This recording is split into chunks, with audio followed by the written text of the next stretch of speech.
Recently, I had the opportunity to travel to Canberra a few weeks ago with some amazing young people who pitched their ideas on solving federal issues. In one speech, a young girl in her 20s was pitching to a federal MP who in the middle of her speech laughed and scoffed at her solution. This really took me back in the entire group, and I wish this was something I was making up. This got me thinking, are we ungrateful, or is the perception of youth in our society one that diminishes, disempowers and dysregulates the relationship between different generations? Especially when it comes to creating social change, one that people in positions of power have even scoffed and laughed at. Young people are often told not to be too ambitious and to enjoy being young, right?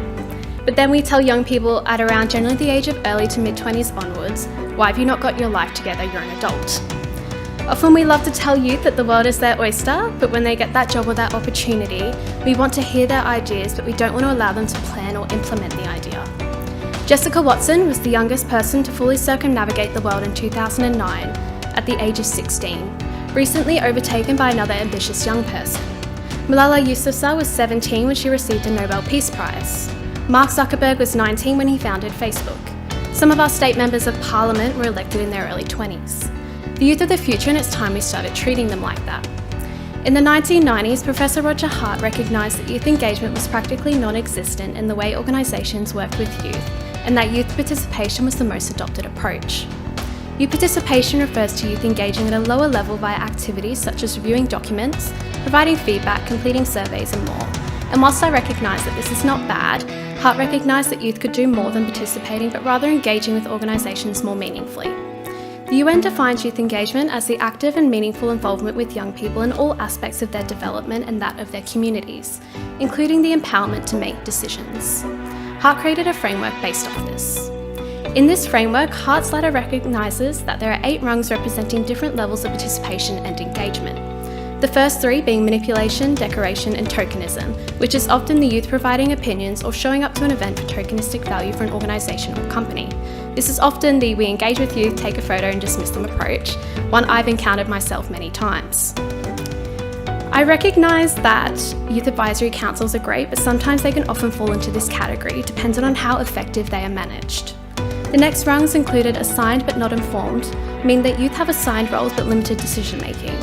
The next rung, consulted and informed, is when youth are consulted on decisions and their input is taken on board with decision making, but the adult still makes the final call.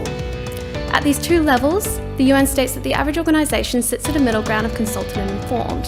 This means that stakeholders are listening, which is fantastic, but they still make their own decisions based on their own thoughts. The next rung is youth-initiated and shared decisions with adults. This refers to youth leading a space where adults support and collaborate with them. Examples of this may be a company board that has youth representatives who share opportunity with equal power and decisions, or opportunities to work alongside a company. Lastly, the final rung, youth-initiated and directed, is where youth lead the space entirely and adults take a back supportive role. This is the highest form of youth engagement. Today I want to offer my experience as a young person on how organisations can effectively move from consulted and informed to either of the 2 youth-initiated levels, providing 2 examples.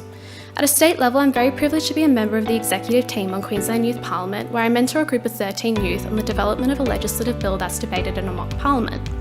Youth Parliament consists of 93 representatives from each electorate of Queensland, and we pride ourselves on the diverse group of youth that participate.